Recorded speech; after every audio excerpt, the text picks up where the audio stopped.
की रक्षा हो, देश स्वतंत्र हो, इसीलिए संघ की स्थापना हुई।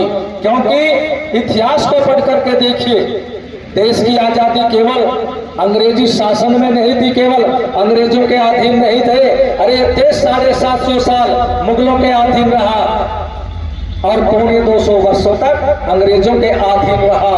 बहुत संघर्ष हुए, बड़े बलिदान हुए और बलिदान होते होते सन 1947 में देश स्वतंत्र होने के लिए जा रहा है। लेकिन उसी समय जिन्ना एंड कंपनी, मुस्लिम लीग आ जाते हैं। हम हिंदुओं के साथ नहीं रह सकते। हमारा मजहब अलग है, हमारी तहजीब अलग है, सभ्यता अलग है, हमारी वेशभूषा, खान पान, सब कुछ हमारा तो अलग है। इसलिए हमें तो अपना पाकिस्तान चाहिए। डिवाइड एंड रूल अंग्रेजों ने फूट डालो कि राजनीति के अंतर्गत पाकिस्तान नाम का उनका देश दे दिया गया। और लेकिन देश तो दे ही दिया। पाकिस्तान मांगने वाले 5 करोड़ यहां भी लगती है और वे 5 करोड़ जब तक कम संख्या में रहे, भयंकर सांप की तरह अपना धन जमीन पर रख करके चुपचाप अपनी संख्या बढ़ाते रहे, तैयारी में लगे रहे। और जहां जिस क्षेत्र में उनकी संख्या बढ़ी, चाहे वो कश्मीर हो, चाहे मेवात दूसरा क्षेत्र हो, अपने बीच में से हिंदुओं को पलायन करने के लिए मजबूर कर दिया।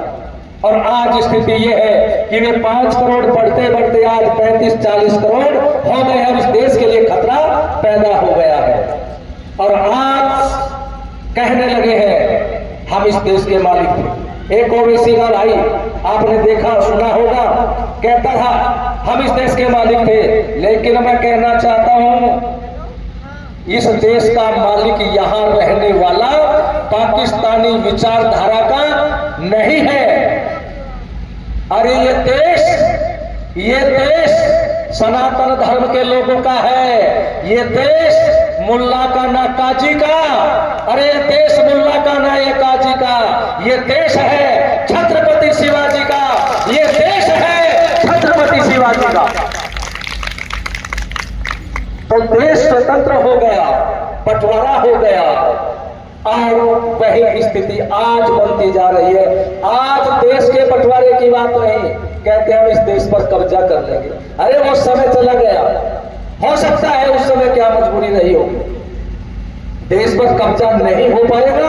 यदि कब्जा करने का विचार किया तो दिमाग में से निकाल दे और कहते हैं बांग्लादेश का तख्ता पलट गया, नेपाल का तख्ता पलट गया, भारत का भी तख्ता पलटेंगे। दिल्ली की तरफ को